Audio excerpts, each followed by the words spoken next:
Le Mans in the 60s was the pinnacle sports car race.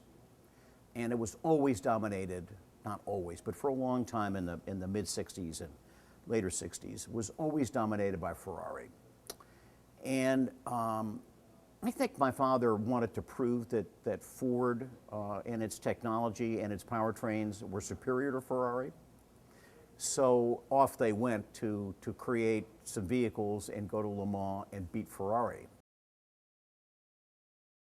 Well, I'll say this, it was electrified and electrified instantly because we knew the assignment was very important to Mr. Ford. And it was just, you know, carte blanche for us. Hours of work, material required, places to be, and so on.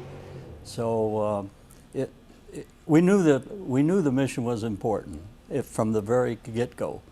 And we just were supported so well, and we knew what our assignment was, and we just got with it. We went over approximately 7 to 9 days. I think in 1966 we went over in 7 days prior to the actual race day, and in '67 I went over like 9 days in advance.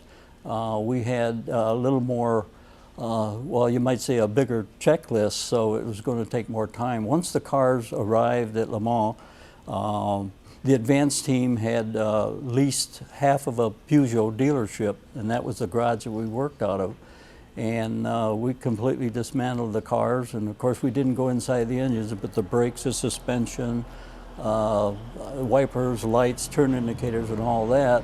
I viewed the course from a production car, a rent-a-car, and it was unbelievable that they were going to race down these avenues. The Mose Straight is like a county road, a 2-lane blacktop, and on each side of it were these 18 to 24-inch cottonwood trees and set there like fence posts, and I just couldn't believe that the cars would be doing 212 miles an hour down through that corridor.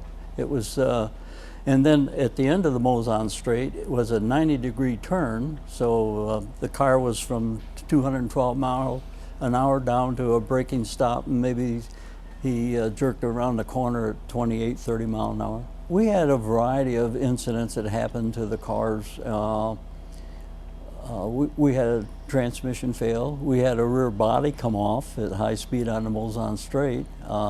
We had a car that lost power, and the diagnosis of it was a excessive valve lash. A rocker arm screw had backed out, and I made that change in about 6.5 to 7 minutes, and he was back on the track. But we did have our brake pad changes and things like that had to go on. Those were considered routine, fuel and brake pad changes. But the surprises were just had to be dealt with, or it put the car out of contention. I was there in 1966. A pretty young kid, but I was there, and I remember it as kind of being very exciting. Of course, I was with my father, so that was in itself pretty exciting.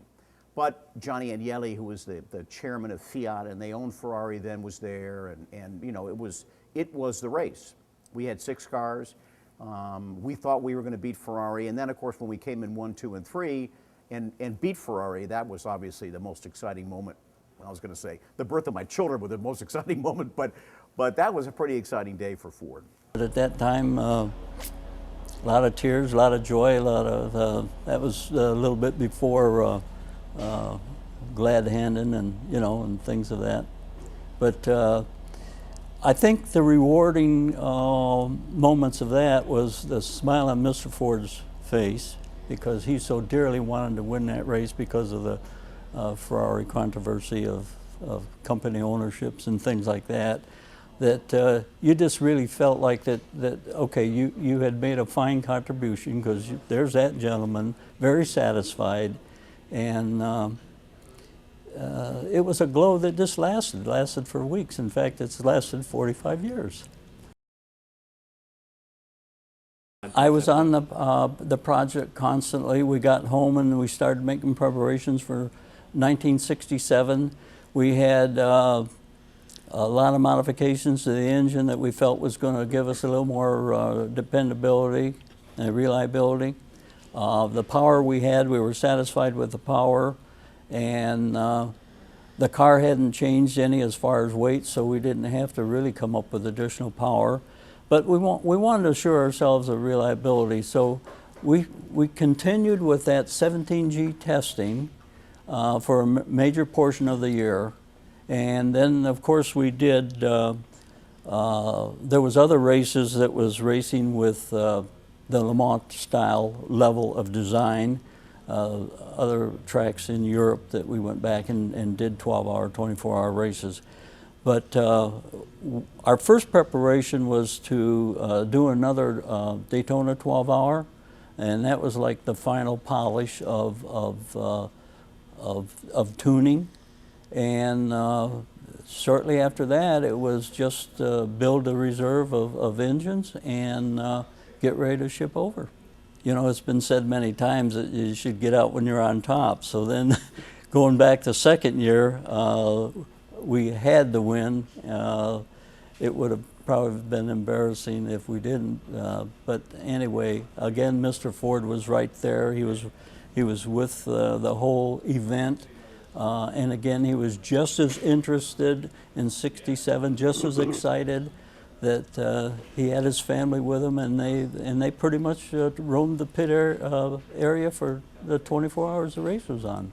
So it was a huge achievement, and I think AJ and I have been good, close friends. I was close before, but ever since. As I look back, I mean, that was a huge victory, an American-made car, American drivers, an American team, and I don't know, it just meant a great deal to me, and it still does, of course. A friend of mine named Flip Shoki, who was a photographer for Black Star, I think it was called, did a lot of work with Muhammad Ali and some of the others, Martin Luther King and so forth, but he was standing next to me, and I had things to do, and so I handed him the empty bottle, and he took it home. And I signed it, and when he, within the last 10 years, his health was going bad, and he said, you know, Dan, you ought to have this bottle. And he sent it back. So that was very nice of him. There it is. They were two of the greatest drivers at that time.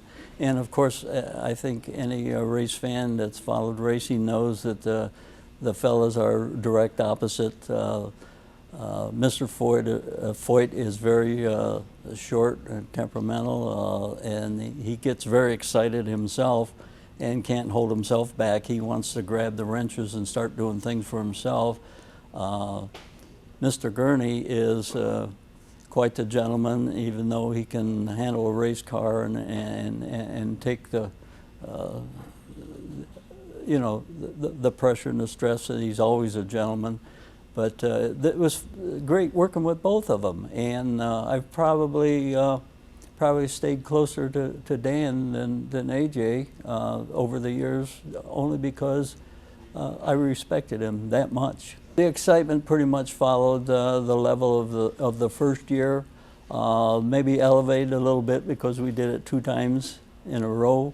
We were all looking forward to 1968, which never did happen because of constraints in foreign spending and programs back here for emissions and damageability, a tight schedule that had to be met. But it was just as exciting, just as rewarding after we did it. And I never thought that what we'd achieved at that time would live on as long as it has. And to see the car sort of replicated here in 2005 as a prestigious niche car, which turned out to be a great success also.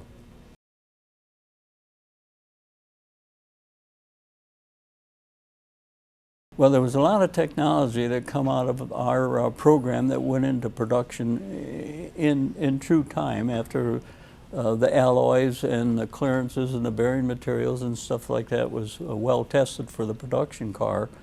But I'll tell you what, for purchasing activities, it taught them that they could react quickly. For a lot of supporting activities, the dynamometer facility, you didn't hear, I don't think we can do that very often and stuff like that. It was quite a shot in the arm for the morale of the employees of the company, and I'm sure the executives, and I know it helped the image of the company. It proved, hard work, technology, good powertrains, good teamwork, good owners. I mean, it's all the same things we're doing today. I mean, it's kind of the way I look at Roush Racing and Richard Petty Racing and the Wood Brothers is kind of our Le Mans effort again, because it's three distinct teams working toward one goal, and that's to win the championship. And so, there's lots of analogies as we enter into our 110th anniversary of Ford Racing. There's lots of analogies between the team effort at Le Mans when we won and the team effort amongst the Ford teams at NASCAR this year.